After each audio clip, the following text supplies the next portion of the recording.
Yang pertama, apa makna huruf ba dalam bismillah? Kalau kita lihat penafsiran dari Al-Quran, seluruh buku yang diturunkan Allah ke dunia ini kan ada 100 suhuf, 4 kitab. Ya, 100 suhuf itu, suhuf itu adalah lembaran-lembaran yang tidak dijilid. Suhuf 100 suhuf, 4 kitab. Kitab itu Zabur, Taurat, Injil, Al-Quran. Jadi semua isi dari 100 suhuf dan 3 kitab itu terhimpun di dalam Al-Quran. Itu isinya. Jadi makanya Al-Quran itu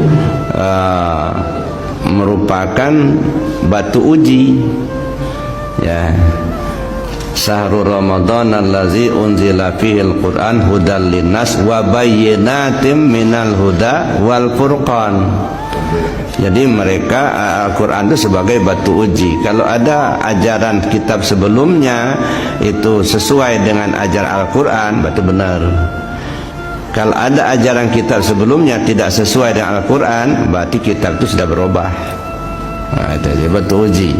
Misalnya, kalau dulu Nabi Isa mengatakan, ini Rasulullah ilaikum, saya ini Rasulullah buat kalian. Nah, setelah mangkat Nabi Isa, murid-muridnya mengatakan Isa itu anak Tuhan, katanya. Nah, udah mulai berubah. Datang Al-Quran, Qul huwallahu ahad, Allahus samad, lam yalid wa lam yulad wa lam yakul lahu kufuwan ahad. Jadi yang mengatakan Isa anak Tuhan itu berarti sudah berubah, bukan ajaran Isa itu. Jadi 100 suhuf dan 3 kitab sebelumnya terhimpun di dalam Al-Quran. Maksudnya isinya, isi Al-Quran itu terhimpun di dalam Al-Fatihah.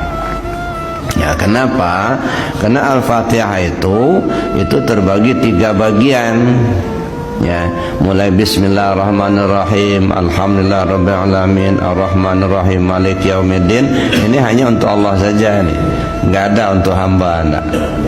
Jadi artinya Al-Quran itu menceritakan tentang Allah dari sudut zat, sifat, asma dan afalnya. Itu satu. Mulai masuklah iyyaka na'budu wa iyyaka nasta'in. Nah, ini menceritakan hubungan manusia dengan Allah. Kemudian berikutnya ihdinas siratal mustaqim siratal ladzina an'amta 'alaihim ghairil maghdubi 'alaihim waladdallin. Ini menceritakan tentang manusia.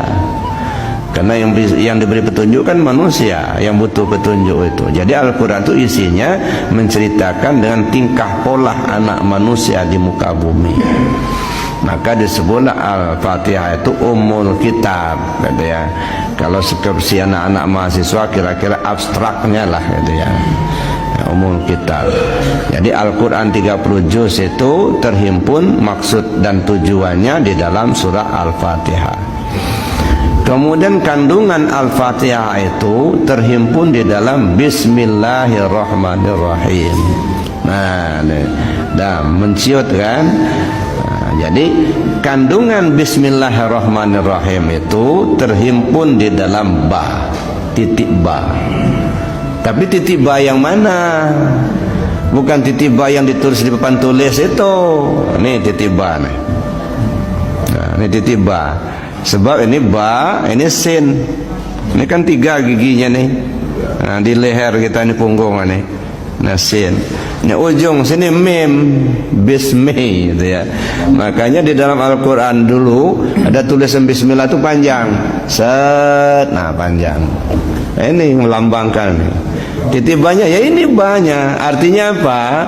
Disinilah kalam Allah itu. Titik ba itulah yang disebut qalamullah.